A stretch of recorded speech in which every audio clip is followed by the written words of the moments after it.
क्या बोलोगे आप जिस हिसाब से हमला हुआ है? मैं बोलूंगा ये डराना चाहते हैं, एक का गर्दन काट के ये संदेश देना चाहते हैं कि भारत के जितने भी लोग जो इनकी सच को एक्सपोज कर रहा है उन सभी का काटेंगे, और जो लोग हिंदुत्व के लिए उनका भी। तो मैं बता दूं क्लियर, ऐसा ये सलीम भाई तो गलती से मिल गया सुबह सुबह, अगर हमारे जैसा कोई रहता ना तो दो का गर्दन हाथ में उखाड़ कर थाने में मिलते। उल्टा हम, ये हो क्या रहा है, सिर्फ और सिर्फ कमजोर लोग भी चूज कर रहे हैं, जो चुप हैं बोल रहे हैं, जो अच्छे फाइनेंशियली स्ट्रांग नहीं है, जो घर परिवार से मजबूत नहीं है। अगर मैं भगवान से यही दुआ प्रार्थना करूंगा सलीम भाई बचे, और सलीम भाई के बचते हर तरह से, पैसों से, घर परिवार से, हर तरह से मदद करेंगे और हर एक्स मुस्लिम के साथ खड़े रहेंगे, और अगला कोई भी किसी के ऊपर हमला नहीं कर पाएगा, इसका हम आश्वासन दिलाते हैं। प्रशासन क्या कर रही है? प्रशासन चुप बैठी हुई है। प्रशासन अभी तक कुछ नहीं किया है। दो हैं, अगर वो दो अरेस्ट हो जाए तो ठीक है, और नहीं होते हैं तो हम इसको इतना उग्र आंदोलन का रूप देंगे कि पूरे भारत के 56 देशों तक पता चलेगा कि एक हिंदू समाज के लोग मुसलमानों के लिए कैसे लड़ रहे हैं।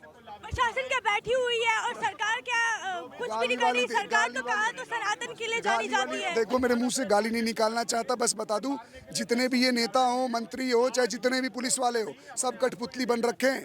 जिहादी तो अपना काम कर दे रहा है, ये क्या कर रहे हैं? बस हम परिवार के साथ हैं, इनके साथ हैं, और जैसा भी होगा हम अपना करेंगे उनके साथ। स्थिति ऐसी पैदा कर रहे हैं कि ये लोग मरेंगे ही मरेंगे, इन्हें कोई बचाएगा नहीं। आज जितने हिंदुत्ववादी योद्धा आपको यहाँ दिखाई दे रहे हैं, क्योंकि अपने सलीम वास्तिक जी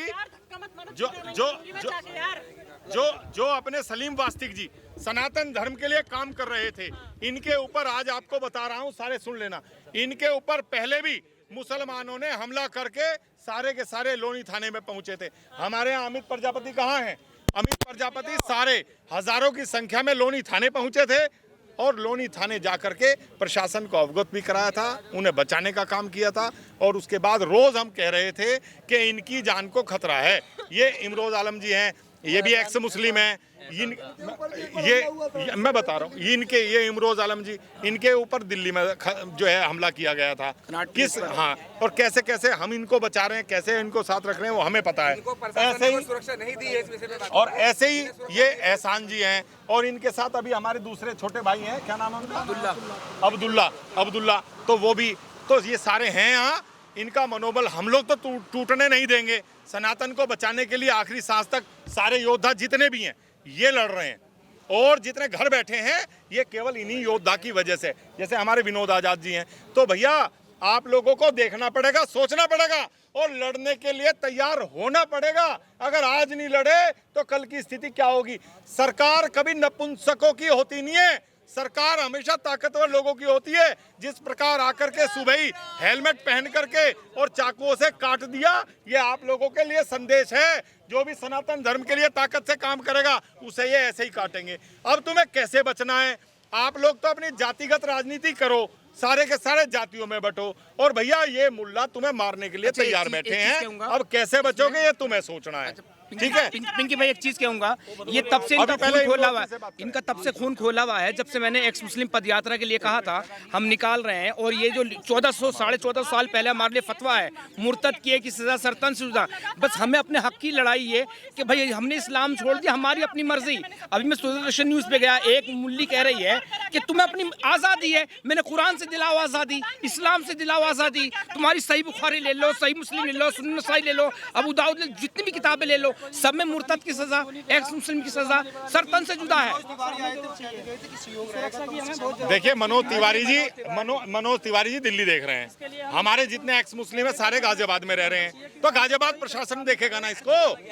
अब हम गलत दिशा में जाएंगे, ठीक है, हमने उन्हें संदेश दे दिया, लेकिन वो आकर के राजनीति करके चले गए। हमें भाई अगर ये नेता सुरक्षा देते तो आज दक्ष के पास, अक्कू के पास, डॉक्टर साहब के पास, ये उन्हें जो ये दीपक मोहम्मद बन गया है, इसे तो सुरक्षा देंगे, और जितने मुसलमानों के लिए काम कर रहे हैं उन्हें देंगे, लेकिन हिंदू को नहीं देंगे। कमलेश तिवारी इन्होंने ही मरवाए ना, सपा की सरकार में उनके पास 8 गनर थे, और उसके बाद भाजपा की सरकार आते ही उनके गनर छीन लिए गए, उन्हें मरवा दिया गया। किससे सुरक्षा मांग रहे हो भैया? खुद ताकतवर होकर खुद लड़ाई लड़नी पड़ेगी। ये हिंदू कभी तैयार होगा नहीं होगा हमें नहीं पता। योगी जी से क्या मांगते हैं? उत्तर प्रदेश में योगी जी से यही कहते हैं, आपके प्रदेश में रह रहे हैं और आप ही का सनातन का काम कर रहे हैं, अगर आज आप भी नहीं जागे और आपने सुरक्षा नहीं दी तो मर जाना चाहिए सबको। योगी का राज है वहाँ पर। हाँ, तो योगी जी से ही कह रहा हूँ आपके चैनल के माध्यम से।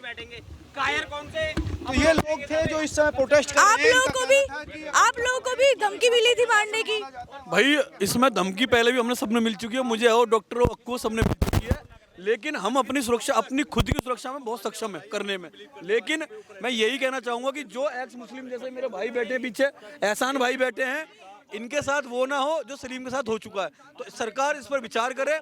और सबसे बड़ी कायरता हिंदुओं की है कि हिंदू बोलना नहीं जानता, हिंदू सिर्फ तमाशा देखना जानता है। अगर हिंदू ने ये सुरक्षा के लिए मांग इनके लिए करी होती, अगर मुल्ला की गोद में आज हम जाके बैठ जाए ना, तो आज मुल्ला हमने पता नहीं कहां से कहां पहुंचा देंगे। लेकिन जब ये अपना इस्लाम छोड़ के आज हिंदुओं में आ गए कि भाई हम अपने हिंदू में अब दोबारा धर्म प्रचार करना चाहते हैं, तो इनके साथ ये हो रहा है कि इन्हें गले काट दिया जा रहा है इनके। और समय यही होगा, हम सबके साथ भी यही होने वाला है। जो आने वाले इस धर्म में जो वापसी कर रहे हैं, क्या इस तरीके के हमले से उनका मनोबल नहीं टूटेगा? मनोबल टूटा पड़ा है इनके हालात देख लो। एक ये भाई बैठे पीछे, एक एहसान भाई बैठे, लेकिन फिर भी हिम्मत करके आज हमारे साथ बैठे हैं ना। भाई हम तो सिर्फ इतने सक्षम है कि इनका कंधे में कंधे मिला के चल सकते हैं, लेकिन सरकार को सोचनी चाहिए कि इन लोगों की सुरक्षा तो देनी चाहिए कम से कम। सरकार तो मोहम्मद दीपक को सुरक्षा देगी। तो मोहम्मद दीपक को सरकार ऐसे ही को सुरक्षा देगी जो कि इनके अपोजिट जाए, और जो इनके पक्ष में बोल रहा है उसके लिए कोई सुरक्षा नहीं है। आज वो है, कल हम मरेंगे, तो यही होने वाला है। और हमारी वोटों पर राजनीति होगी। और एक बात बता रहा हूँ, हाँ जी, हाँ विनय विनय विनय सुनो, हाँ सुनो सारे, ए सुन लो। हाँ अभी बता रहा हूँ सारों को, देखो सभी सुन लेना और देख लेना। नहीं खड़े हमने होंगे, हमें सुन लो, मेरी बात बता रहा हूँ सुधी। ये अमित भाई हैं, सुबह 6 बजे से ये इसी मामले को देख रहे हैं।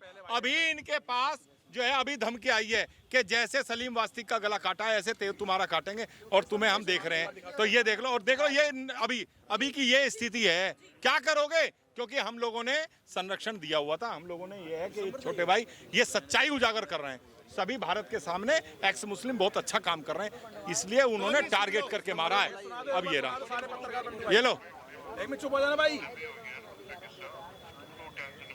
जितने भी एक्स मुस्लिम है ना, ये सारे बस पैसे के खाने वाले हैं। और ये रहा नंबर, आप देख रहे हो, ये रहा नंबर। अभी ये स्थिति है, ये है +60, देख रहे हो? तो ये स्थिति है भैया। तो क्या लगता है इसका कंप्लेंट करने से प्रशासन मानेगी? 50 लोगों की धमकी आ रही है। हम तो करेंगे, जो होगा उसे करेंगे, ताकत से लड़ेंगे, आखिरी सांस तक लड़ेंगे। भाई हम सक्षम हैं। मैं ये चाहता हूँ, इस भारत में ये स्थिति आई क्यों जी? ये स्थिति आनी नहीं चाहिए थी। यहाँ पे कानून व्यवस्था फेल हो रही है। कानून व्यवस्था पस्त हो चुकी है, और ये जिहादी जो है पूरी ताकत के साथ कीड़े मकोड़ों की तरह अपनी संख्या बढ़ाकर इस देश पर राज करना चाहते हैं। हम जैसे जितने भी छोटे भाई सब ये हमारे योद्धा बैठे ही हैं, इन सबको मरवा करके सत्ता कब तक रहेगी? आज सलीम वास्तिक को काटा है जो सनातन का काम कर रहे थे, कल ये हमारे छोटे भाई को काटेंगे, फिर अब्दुल्ला का काटेंगे, फिर इमरोज को काटेंगे, फिर मुझे काटेंगे, फिर इन्हें काटेंगे। हम तो कट सकते हैं, लेकिन अपने बच्चों को बचाने के लिए आखिरी सांस तक लड़ेंगे। अब आप लोगों को देखना है क्या करना है। और प्लीज मैं एक बात और बताना चाह रहा हूँ आप विजय, कि जितने ये तो सलीम भाई के घर पे मारने आए, तुमने तो अपनी गलियों में, अपनी मार्केटों में, अपनी मंडियों में, अपनी दुकानों में तुमने तो बसा रखे हैं ये चारों तरफ। ये तुम्हारे को, ये दूर से नहीं आएंगे, तुम्हारे से 2 कदम 4 कदम, ये 10 कदम की दूरी से आकर के मारेंगे तुम्हें। ये जितने भी भूखे मर रहे हैं ना हिंदू, जिन्होंने अपने यहाँ किराए पे जिहादी रखे हुए हैं, ये नाई वाले, कबाड़ी वाले, ध्यान रखना, ये सब एक ही किताब को पढ़ते हैं, कोई अलग किताब नहीं है। और उसी किताब का सच सलीम भाई बता रहे थे 110 करोड़ हिंदुओं को कि अपने परिवार और अपना देश और अपना धर्म कैसे बचाओगे।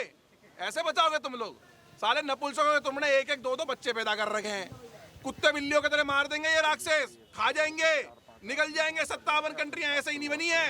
कोई पार्टी शादी ब्याह में खिला पुलू करके, कोई इनविटेशन देकर 57 कंट्री ना बनी है, गले काट काट करके बनी है। अगर कुछ भी नहीं कर सकते ना, आज शाम को जाकर के अपनी बेटियों को और अपने बेटों को और अपनी औरतों को यूं बोल देना कि साले जो तुम्हारे घर में छोटे छोटे सब्जी काटने वाले ना, दोनों तरफ धार लगा करके रख लो।